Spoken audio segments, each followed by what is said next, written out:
이 시간 우리에게 주신 하나님의 말씀은 마태복음 21장 1절부터 11절까지입니다. 제가 봉독합니다.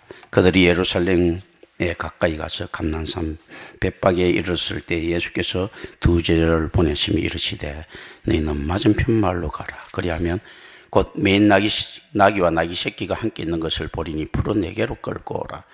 만일 누가 무슨 말을 하거든 주가 서시겠다라. 그리하면 즉시 보내리라 하시니 이는 선지자를 통하여 하신 말씀을 이루려 하심이라. 일러서되 시온 딸에게 이르기를 내 왕이 내게 임하나니 그는 겸손하여 나귀 곧 멍에 매는 짐승의 새끼를 탔도다 하라 하였느니라. 제자들이 가서 예수께서 명하신 대로 하여 나귀와 나귀 새끼를 끌고 와서 자기들의 겉옷을 그 위에 얹히매 예수께서 그 위에 타시니 무리 대다수는 그들이 겉옷을 길에 펴고 다른 이들은 나뭇가지를 베어 길에 펴고 앞에서 가고 뒤에서 따르는 무리가 소리 높이 이르되 호산나 다윗의 자손이여 찬송하리로다. 주의 이름으로 오시는 이여 가장 높은 곳에서 호산나 하더라. 예수께서 예루살렘에 들어가시니 온 성이 소동하여 이르되 이는 누구냐 하거늘 무리가 이르되 갈릴리 나사렛에서 나온 선지자 예수라 하니라. 아멘. 감람산은 나무가 많아서 붙여진 이름입니다. 예루살렘 동편 기도론 시내 근내에 위치한 해발 800m 정도 되는 산입니다. 본문과 공간복음서의 병행구절에서만 등장하는 백가베라는 지의 위치, 이 위치의 정확한 위치는 우리가 알 수 없습니다. 이제 백가베 하면 백팍에 덜 익은 무화과의 집이란 뜻이에요. 근데 이게 정확한 위치는 알 수 없고 아마 이게 기후하고 관계 있는지 몰라도 일단 덜 익은 무화과의 집이다. 단지 이곳은 예루살렘이 내려다 보이는 감람산 위에 있었다라는 걸 짐작할 수 있었고요. 감람산 동편 기슭에 위치한 마을로 추정되며 마가복음 11장 1절과 누가복음 19장 28절을 참고할 때에 베다니에 가까운 지역임을 알 수 있습니다.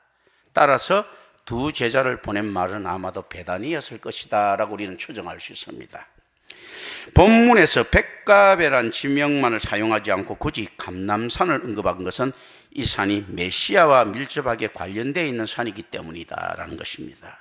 구약에서 메시아와 관련된 구절인 서가랴 14장 4절에는 마지막 날이 이를 때에 여호와께서 감람산 위에 서실 것이라고 말하고 있는데 아마도 이 때문에 감람산은 예수님께서 성천하셨고 또한 종말이 완전하게 이를 때 이곳에 재림하실 곳이 되었을 것입니다. 누가복음 24장 50절부터 51절 그리고 사도행전 1장 11절부터 12절에 보면 우리는 이제 이 사실을 좀 찾아볼 수 있습니다. 여기에서 질서를 중요하시는 하나님의 모습을 우리는 알 필요가 있고 만날 필요가 있습니다. 교회의 위치가 얼마나 중요한가를 또 생각해 볼 필요가 있습니다. 웬 뜬금없이 교회냐 했을 때 성경에서 하나님께서 계속적으로 진행하고 계시는 부분이 굉장히 형식적이신 분이시라는 겁니다. 우리 말로 하면. 그래서 우리가 세상에 보면 형식이나 관례나 이런 것들을 막 가지지 않습니까? 그게 하나님 속성하고 닮아 있는 부분이에요. 그런데 우리는 너무 많이 그걸 갖다 확장시켜버리고 다른 걸로 악용해버린 것들이 있죠. 캐톨릭의 의식이라든지 또 세상의 규례들 있지 않습니까? 정치의식이라든지 이게 하나님의 신정정치와 닮아있는 부분들이 분명히 있습니다. 그 의식들이 필요한데 이걸 확장시키고 오용시키고 악용시켰다는 것이지 이 습성들이 어디서 나오는 거 했을 때 하나님을 루아흐를 받은 우리이기 때문에 하나님이 습성대로 나오는 것입니다. 이게 무슨 말인가 하면 이걸 가지고 우리가 짐작해봐도 교회밖에는 구원이 없다 했을 때 그 교회는 어떤 교회인가 했을 때요, 우리가 준비하고 영접하고 맞이하면서 기다려야 되는 그 교회를 이야기합니다. 그래서 아이고 내 신앙을 내가 지키지 이렇게 하면서 우상이 버글거리는 곳에 가서 신앙을 지키려고 했을 때 지킬 수 있는가 했을 때 못 지킨다는 것이 성경의 말씀입니다. 아브라함이 수메르 문명에서는 신앙을 지킬 수 없다는 것이 하나님의 선포입니다. 그래서 메소포타미아로 떠나와야 되는 거예요. 그 갈대아 우르를 떠나가지고 하란 지역을 떠나가지고 아브라함 정도 되더라도 수메르에서는 자기 신앙을 지킬 수 없다라고 이야기하는데 오늘날 많은 사람들이 타락한 교회에서 자기 신앙을 지킬 수 있다고 믿고 있습니까? 없다라는 것입니다. 그럼 어떻게 해서 지키는가 했을 때요, 하나님께서 보내주신 그 선지자가 있는 그 척박한 곳, 선지자가 있는 곳은 반드시 척박할 수밖에 없는데 그 척박한 곳이 너를 지켜준다라는 것입니다. 아브라함이 이동을 할 때 보면요, 물을 따라 이동했음을 알 수 있습니다. 그 왜 그럴까요? 물을 따라 이동하는 게 다 좀 뭐든지 양이나 목축이나 하는데 편리하고 생활하는데 편리하겠죠. 또 거기에 대해서 뭐가 있는가 하면요, 문명이 물을 따라 발달해 있죠. 아브라함은 수메르 문명을 떠나오면서도 걱정하는 부분들이 있었던 것입니다. 왜냐하면 메소포타미아도 세계 4대 문명 발상지 중에 하나임에도 불구하고 미개하게 보는 거죠. 그래서 물이 있는, 그래도 다수라도 인프라가 있는 곳에 갔을 때 무자비한 놈들을 좀 피할 수 있다는 기대가 있는 거죠. 물을 따라 이동을 합니다. 그래서 내륙을 따라 이동하는 것은 나중에 되면 이제 아브라함이 족장지를 따라서 이동을 하는데요, 처음에는 보면 철저히 물을 따라 이동을 해요. 나중에 아브라함이 메소포타미아가 그 정도는 아니다라는 걸 알고 난 다음부터는 족장길로 이동합니다. 그 정도로 세상은 어떻습니까? 하나님께서 가는 길들이 낯선 길이에요. 이 낯섦이라는 것은 우리 신앙인들이 필연적으로 만나야 될 길입니다.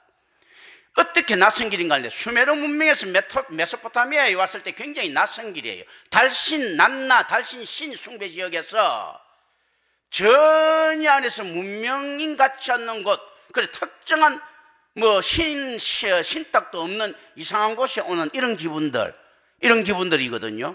자, 그리고 난 다음에 메소포타미아에서 좀 익숙해질 무렵에 또다시 어디로 갑니까? 애굽으로 들어갑니다. 이배굽하죠. 이배굽할 때도 어떻습니까? 하나님께서 이들을 숨기는 방식이 낯선 것입니다.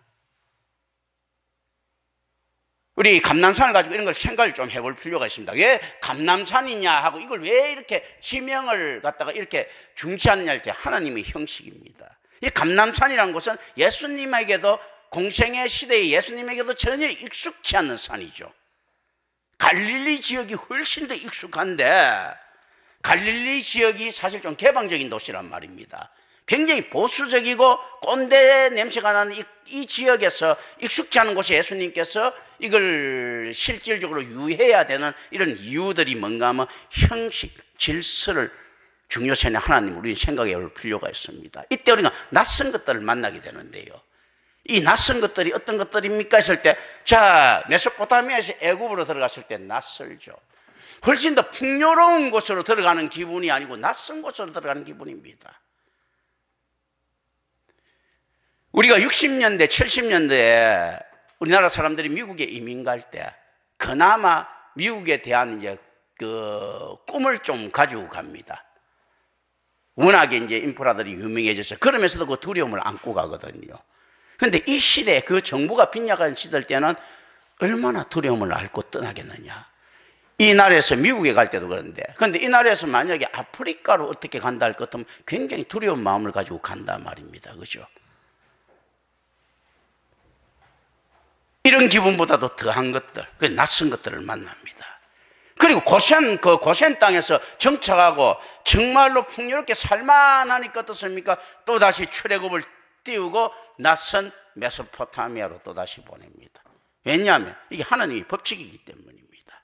반드시 아브라함은 수메르의 우상 문명에서 자라났어야 됐고, 전혀 하나님의 땅같지 않은 메소포타미아에서 복음을 전해야 됐습니다.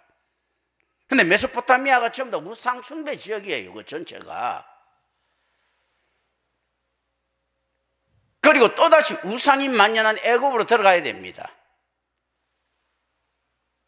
그리고 또다시 애굽에서 자기 터전을 잡을 무렵에 또다시 우상이 버글거리고 전쟁이 일어날 것이 분명한 메소포타미아로 또다시 보냅니다. 이 낯선 것에 대한 우리 익숙함이 있어야 됩니다. 왜냐하면 우리의 죽음 자체가 낯선 것이기 때문이다라는 겁니다. 죽음은 우리에게 어떤 것이라고요? 루터가 이야기했다시피, 마르틴 루터가 이야기했다시피 낯선 것이에요. 우리는 영생하도록 태어났는데 죄로 인해서 죽음이 들어왔으니까 전혀 이질적인 것들이 들어온 거예요. 랜디시한 것들이 들어왔다는 이야기예요. 전혀 이질적이다, 이국적인 것들이 들어와 버린 거예요. 이게 이 랜디시한 것들이 들어왔는데 이걸 어떻게 우리가 극복해야 될 것인가 했을 때 순종밖에 없더라는 겁니다. 이질적인 것은 극복될 수 있는 것이 아니더라라는 것이죠. 어떤 것들이 극복되지 않는가 했을 때요, 이 나라와 나라의 이동이기 때문에 극복할 수 없는 것입니다. 그 지역에서 특별한 보호를 해주겠다고 작정하지 않은 이상은 그 사람 안위를 책임질 수 없습니다. 그런데 아브라함은 그 안위를 하나님께 보장을 받은 거예요. 애굽에서도 마찬가지입니다. 요셉의 공적이 있다 하더라도 언제 변할지 모르는 것이 사람의 마음입니다. 거기다가 어떤 일들이 벌어졌는가 하면 힉소스 계통으로 그리고 셈족 계통으로 여겨졌던 지배자들이 바뀌어버렸어요.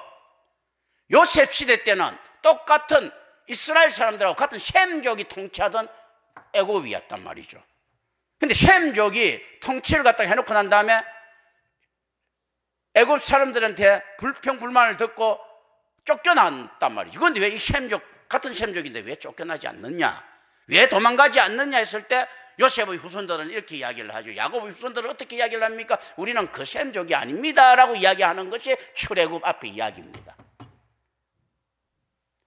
왜 그 이스라엘 사람들한테 핍박이 왔는가 했을 때 정복자 앞에 셈족, 힉소스족이 있었기 때문에 또다시 이들이 숫자가 많아지니까 과거의 셈족처럼 우리를 지배하려고 들면 어떻게 하느냐 했을 때 우리는 그 셈족이 아니고 요셉이 했던 그 셈족이다 하니까 출애굽에서 어떻게 이야기합니까? 요셉을 알지 못하는 왕 이렇게 하는 거예요. 역사를 몰랐겠습니까? 그게 아니고 관계를 몰랐던 거예요. 관계를. 애굽이라는 나라를 정복하기 위해서 옮겨지고 애굽이라는 나라에 융화되기 위해서 살려고 온, 그런데도 이스라엘 사람들은 왜 배척당할 수밖에 없습니까? 야훼를 버리지 못하니까 융화에 대한 설득력이 훨씬 부족한 거죠. 교회는 언제 어떤 존재인가 했을 때요, 자기 기득권을 이 땅에서 보장받았을 순간에도 교인이라는 이유 하나만으로 세상에 미움받아 마땅한 존재들입니다. 요셉의 후손들이요, 애굽에서 야훼를 버리지 않으니까 니들이 뭐 어떻게 우리하고 융화될 수 있느냐라고 생각하는 거죠. 그럼 앞에 그 셈족들은 그나마 그래도 우상도 같이 섬겼는데, 같은 신을 섬겼는데도 그 모양인데 니들은 끝까지 네 민족 정체성을 주장하고 있지 않느냐라고 보는 거죠.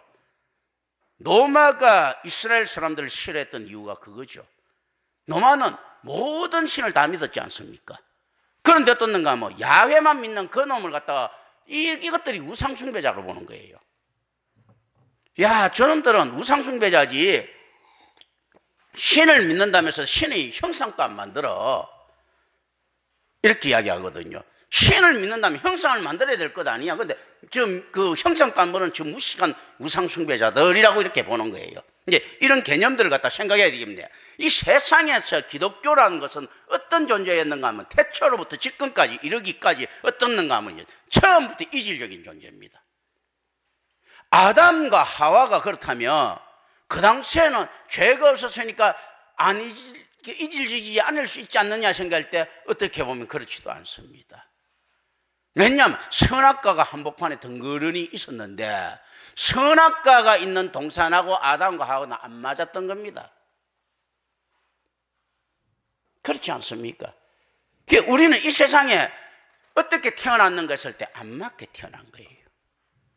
왜 안 맞게 태어났는가 했을 때 우리 이제 의미적으로 가져갑니다. 이게 잘못하면 이제 이게 오만으로 가져간다든지 이렇게 하면 큰일 나니까요. 우리는 결국 그리스도와 같이 돼야 될 존재 같으면 피조물하고 안 맞는 거죠.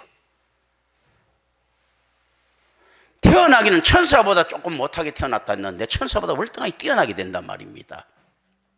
그러니까 피조 세계하고 안 맞고 어느 세계하고 맞습니까? 성도는요, 창조하고 맞는 거예요. 창조하는 것하고 맞지 창조당하는 것하고 안 맞는 이런 모습을 가지고 있습니다. 이 역설이죠. 이게 어떻는가 하면 결국 하나님의 권능입니다.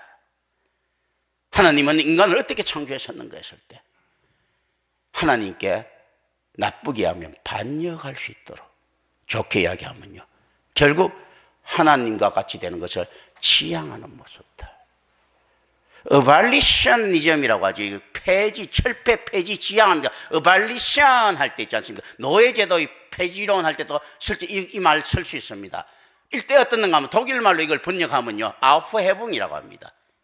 어떤가 하면 지향이라는 뜻은 좀 더 나은 것으로 올라가는 거죠. 이 폐지가 이고. 그러니까 정반합 해겔 이야기했을 때 이 아우프헤븐 개념이에요. 자, 정, 떼제, 반, 그거 안티 떼제, 합, 진 떼제 했을 때 이 반이라는 것이 어떤가 하면 이 반이 유대교가 있었다.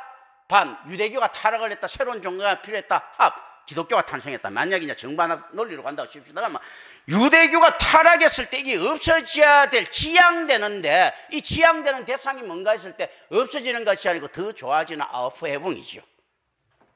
어발리시잖아. 폐하다 할 때요. 이 폐하는 것은 아우프헤븐 개념이에요. 더 나아지는 것으로 폐지되는 이런 개념들이거든요. 그래서 우리가 기각되고 폐지된다 했을 때 이 아우프헤븐 개념들을 좀 알 필요가 있습니다.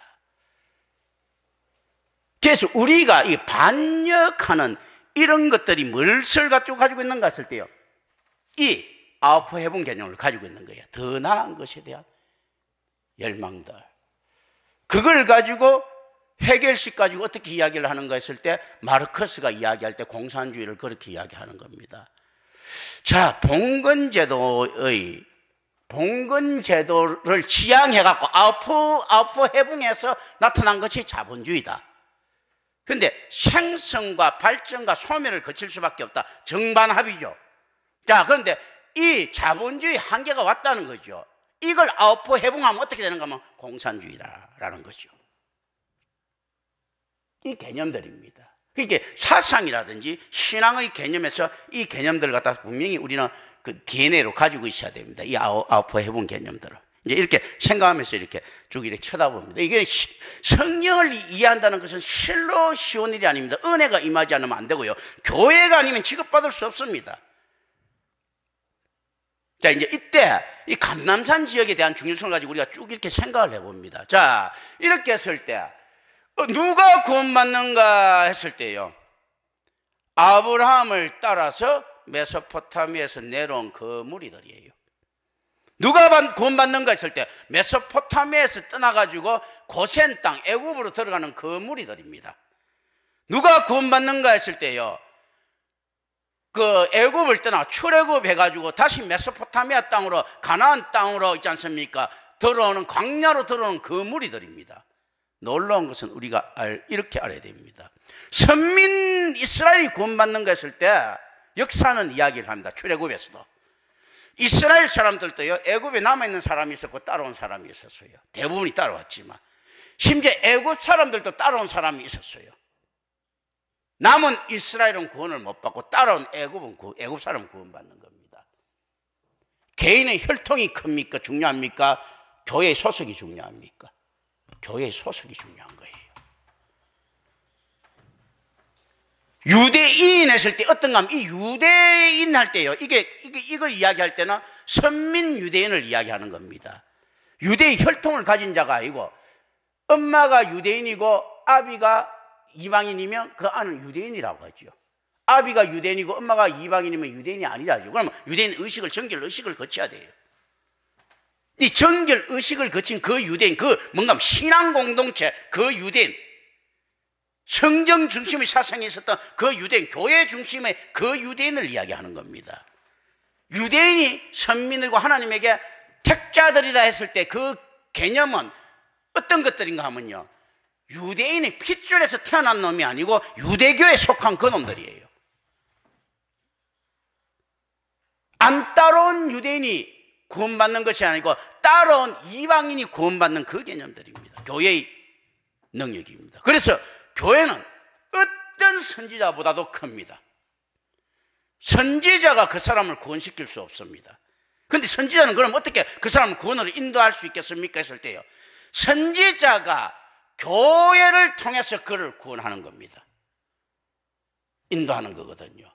예레미야가 혼자 독불장군 것이요? 그렇지 않습니다. 하나님의 말씀이라는 참된 올바른 지성수를 등에 업고 백성들한테 나타난 거예요. 엘리야도 마찬가지고 그런 것들이거든요. 그러니까 하나님께서 어느 정도 질서를 중요시하는가 했을 때 교회를 떠난 구원이 없다라고 이야기할 그 하나님이십니다.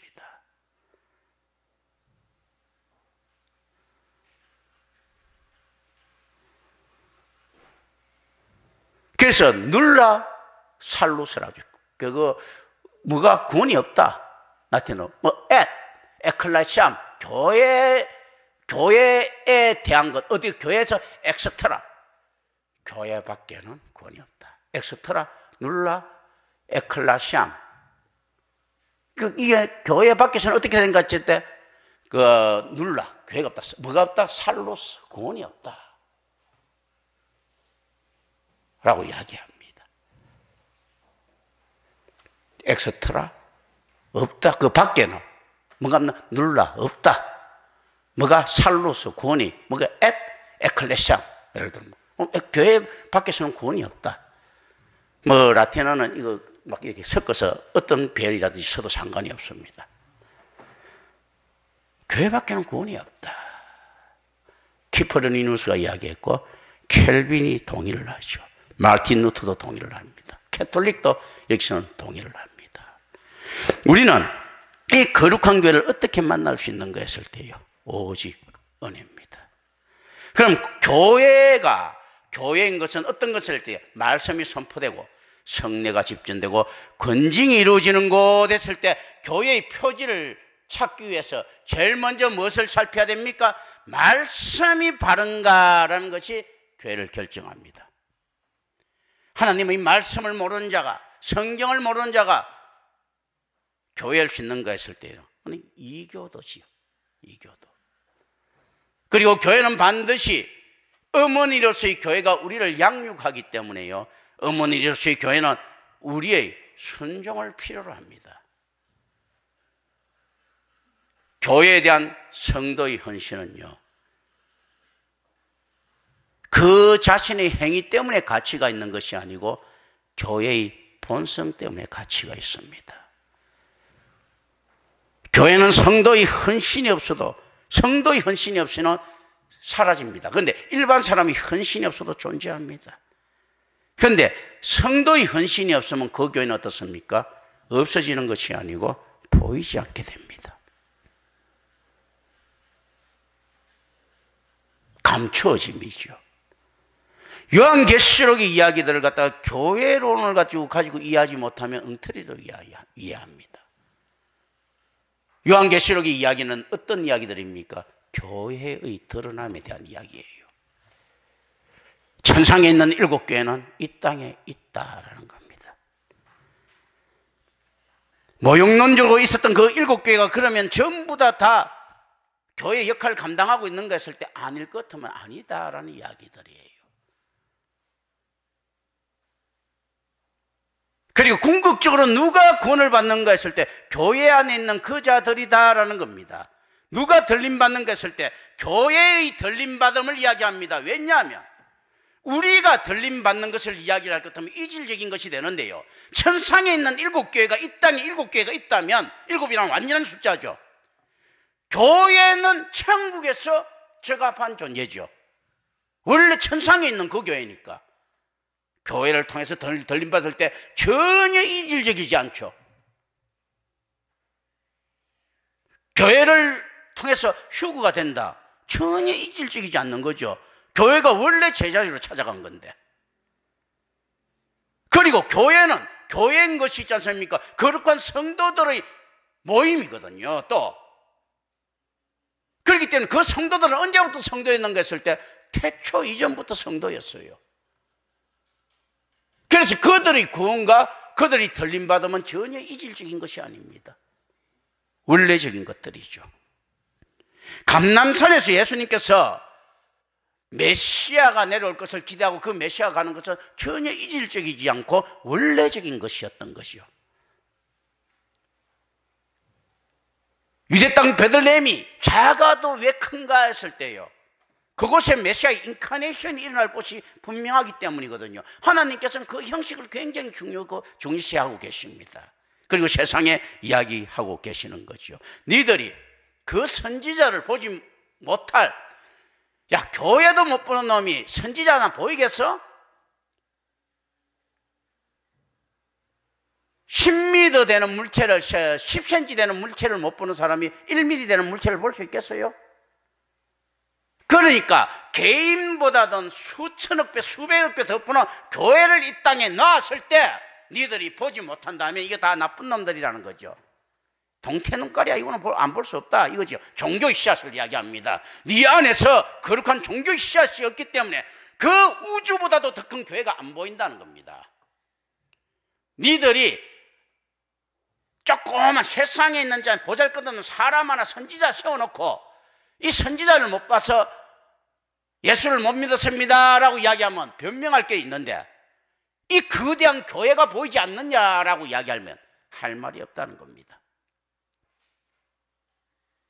한 사람이 영혼이 천하보다도 크다는 것은요, 그 영혼이 속해 있는 것이 교회이기 때문이죠.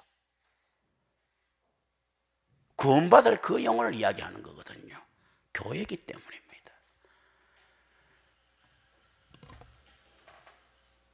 그런데 여러분들은 지금 교회에 대해서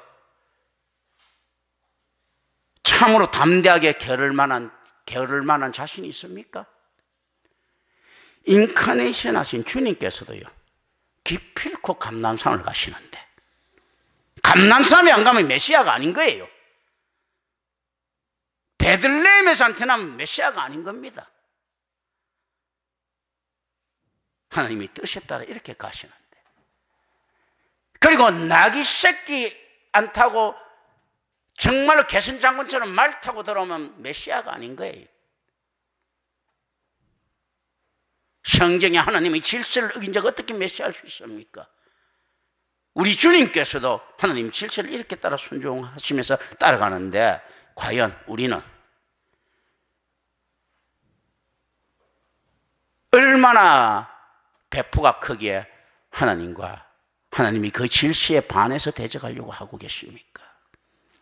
그런데 이것은 어제 오늘 일이 아니었죠. 앞으로 보게 되겠지만 모든 이스라엘 사람들이 하나님을 졸로 봅니다. 그렇죠, 그죠? 이제 그 만나게 돼요, 그죠? 지금도 만나기 수도 없이 만났고, 종교 지도자라는 놈들이 있지 않습니까? 앞장서서 하나님을 졸로 만들죠. 오늘날 거짓교회가 앞장서서 복음을 개떡으로 만들어놨죠. 윤리서적으로 만들어놨죠. 문자적으로 지멋대로 끼 맞추면 이어령 비어령 하면 되는 걸로 맞춰놨죠. 무식한 게 죄가 안 되죠. 어떻게 감동시키는가에 따라서, 인간이 감정이 어떻게 호소하느냐에 따라서 명설교자가 나타나는 거죠. 선포자가 아니고 명설교자, 그죠? 공로신학이죠. 아유, 저 사람 참 명설교자야, 황금입을 가진 사람이야. 존 크리스토톰을 가지고 이야기했죠. 마틴 노이드 존스 보고 이야기했죠. 야, 20세기의 가장 위대한 설교자야, 이런 거. 조나단 에드워드부터 보고 이렇게 이야기했죠. 가장 위대한 부흥사야. 이런 개떡 같은 소리를 하고 있죠. 가장 충실하고 가장 정확한 선포자가 누군가는 쳐다보지 않습니다. 어떤 놈이 내 마음을 감동시키느냐, 나중에 군중의 이익에 따라서 헛소리를 해도 감동받죠. 시스템이 커지면. 내가 이 대형교회 다니니까 사업 같은 거 할 때 컨소시엄 이룰 사람들이 많단 말이죠. 그럼 어쨌든 간에 이 교회를 정당화시키는 거예요. 그렇지 않습니까? 이명박이가 대통령 됐을 때 소망교회에 온갖 인간들 다 모여들지 않습니까? 그곳에서 장로 되려고 환장을 했죠, 다들. 뒤에 간 사람들은 장로 되는 방식이 엄청난 물량 공세를 펼치죠. 그렇지 않습니까? 그러니까 어떻습니까? 그렇지 않아도 부패한 목사가 아주 멋있게 부패하죠. 이런 것들을 우리는 좀 생각합니다. 종말이 완전하게 이럴 때 이곳에 재림할 곳이라는 이 감난사막, 우리에게 항상 화두로 남아 있습니다. 이 감람산이 어디입니까? 예수님께서 인카네이션 했을 때 베들레헴이고,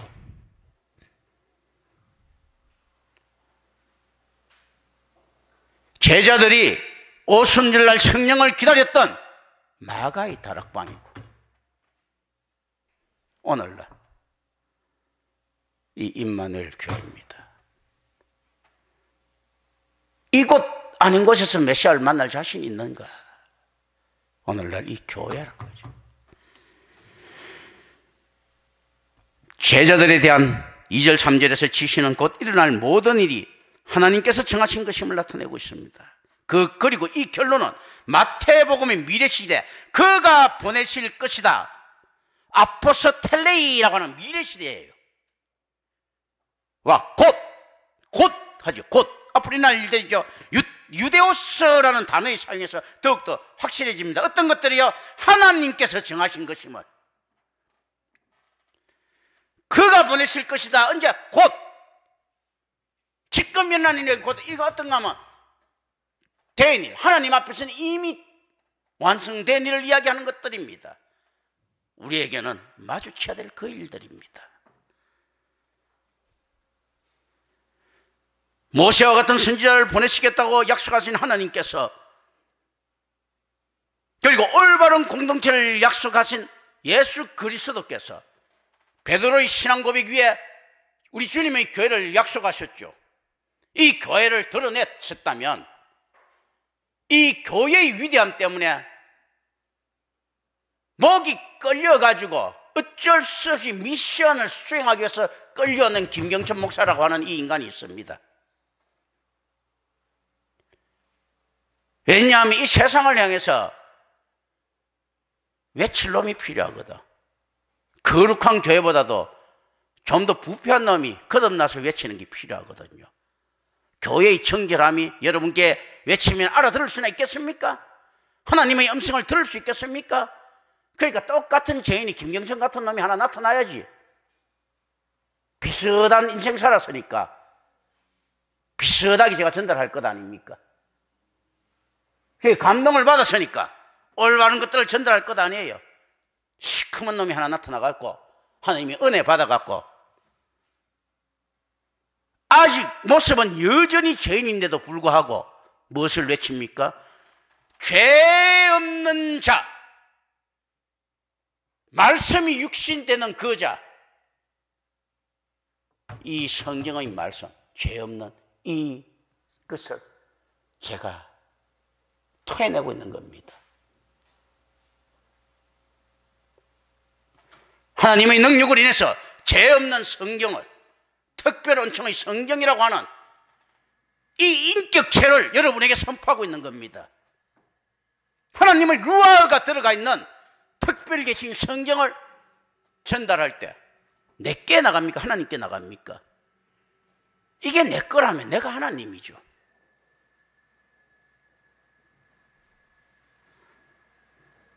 그리고 정인으로서 또한 여러분 앞에 서 있는 것입니다. 어떻게 서 있습니까?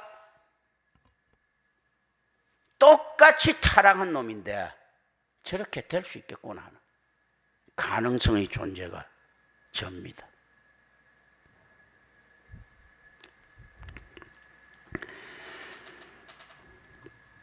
그가 보내실 것이다. 곧 이 단어를 사용하면서 하나님께 하실 일을 이야기하는데요. 즉 제자들은 나귀들을 즉시 찾을 것이라는 것입니다.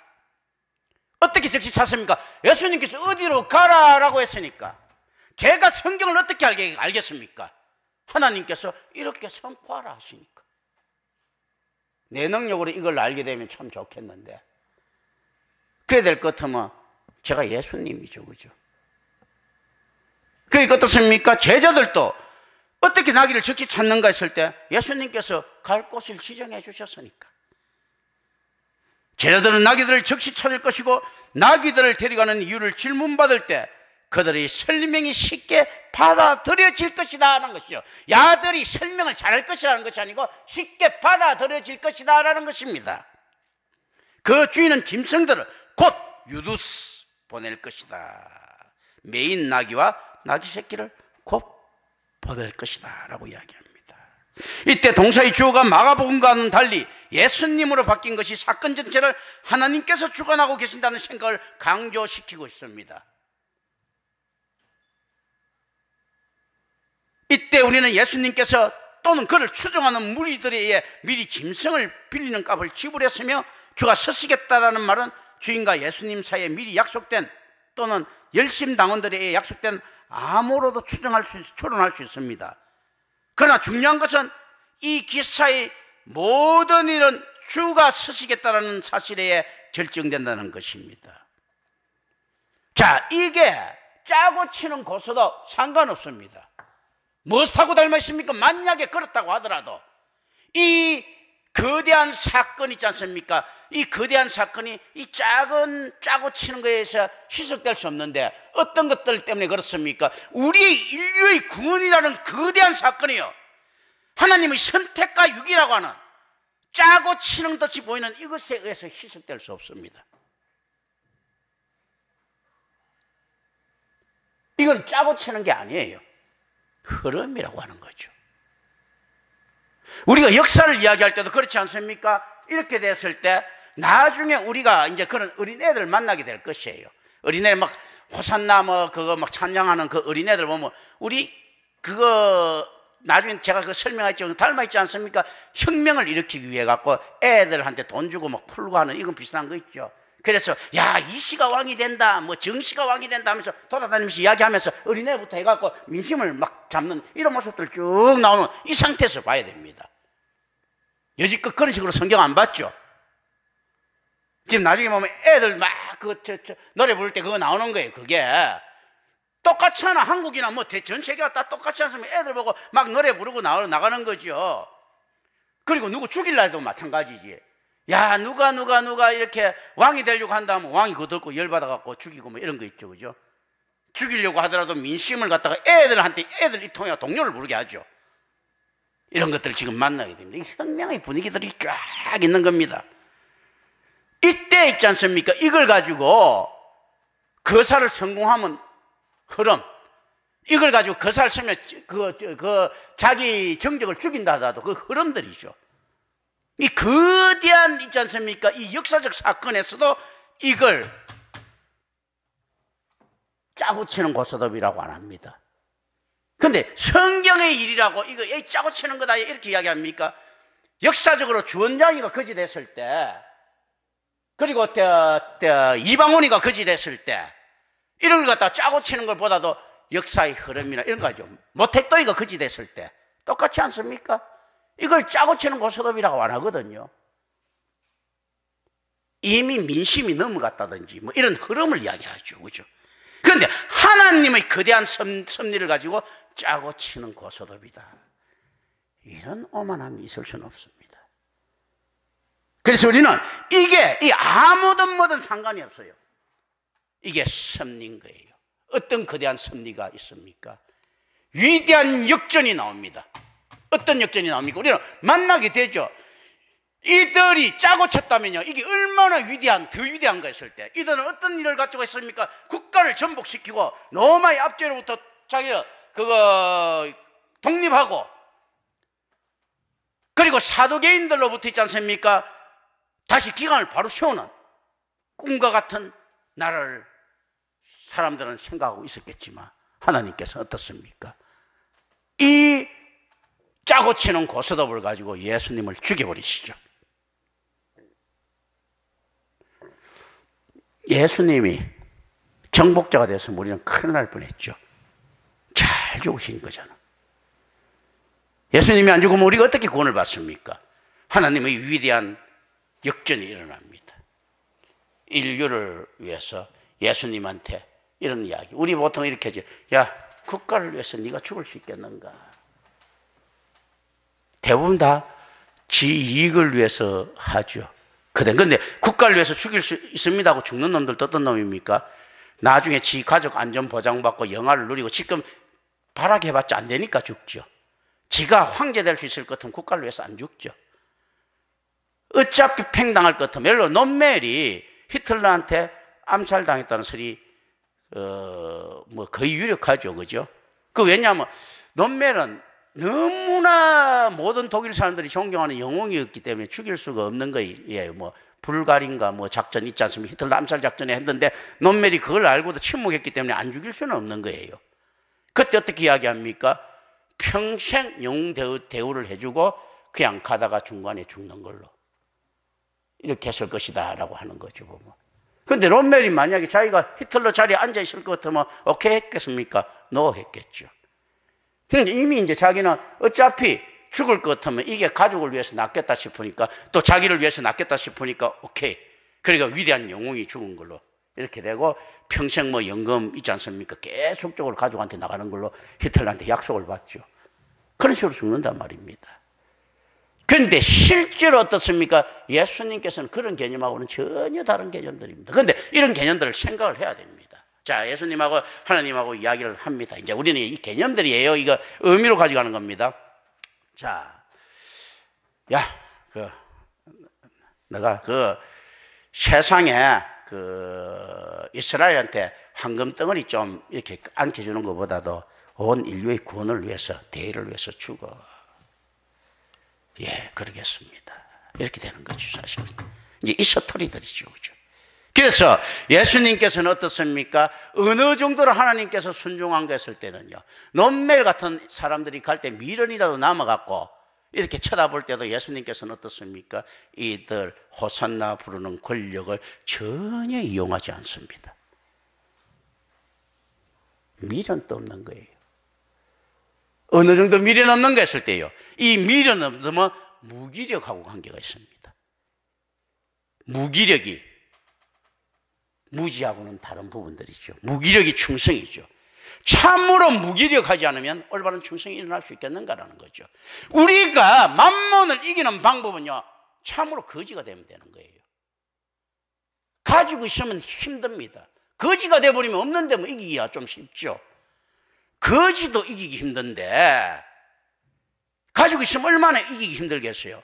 예수님께서 어떻습니까? 권력을 안 지버리니까 되는 거예요. 안 지버리니까. 무기력하니까 순종하게 되는 겁니다. 무기력하니까.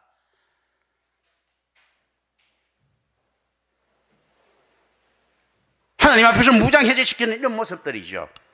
그런데 어느 정도 무기력한가 했을 때요, 하나님에 대한 지식이 있어야지만 반드시 무기력해지는데요, 하나님에 대한 지식이 있다 보니까 이제 의미로 가져가는 겁니다. 예수님께서 무조건 순종하시고 하나님이시니까, 또 완전한 인간이고 완전한 하나님이시니까. 그렇지만 이제 의미로 어떤가 하면 이제 예수님 안에 이 경우를 봤을 때도요, 이 예수님이 만약에 자기를 위해서 봉기하는 이 열심 당원들을 쳐다봤다 하면 좀 힘들 수 있어요.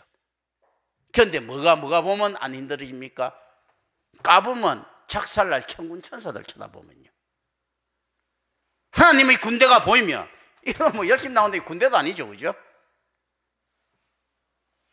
이게 군대같이 보이지도 않는 거지요. 그러면 이건 쉽게 포기할 수 있는 겁니다. 우리가 세상을 살아가면서 과연 하나님의 군대를 바라볼 수 있겠습니까? 하나님의 은혜의 크기를 바라볼 수 있겠습니까? 있으면 세상 안 보입니다. 세상의 군대가 커 보이고 만몬이 커 보인다는 것은요, 하나님의 겉이 안 보이는 겁니다.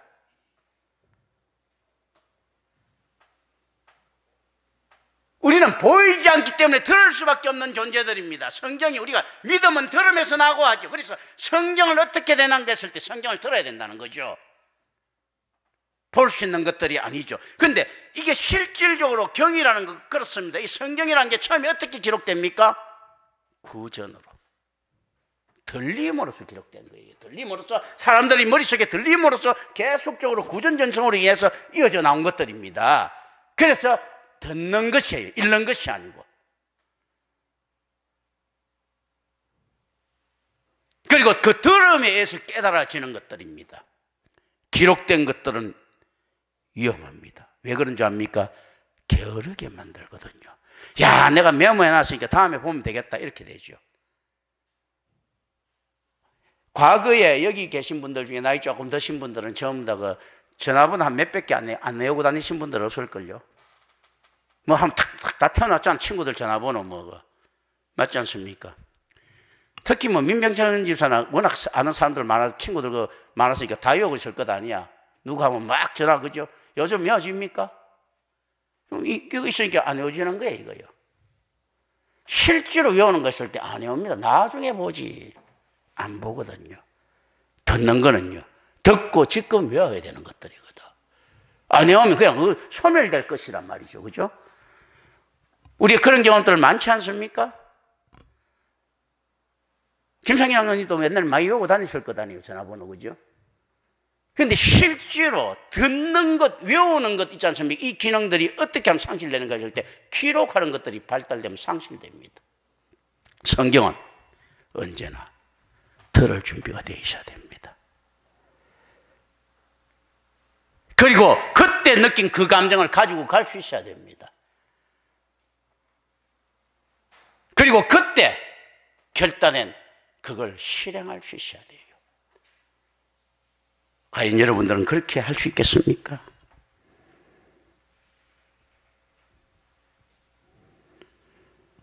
만물이 주인이신 그리스도의 개념이 여기 나타나는 것입니다.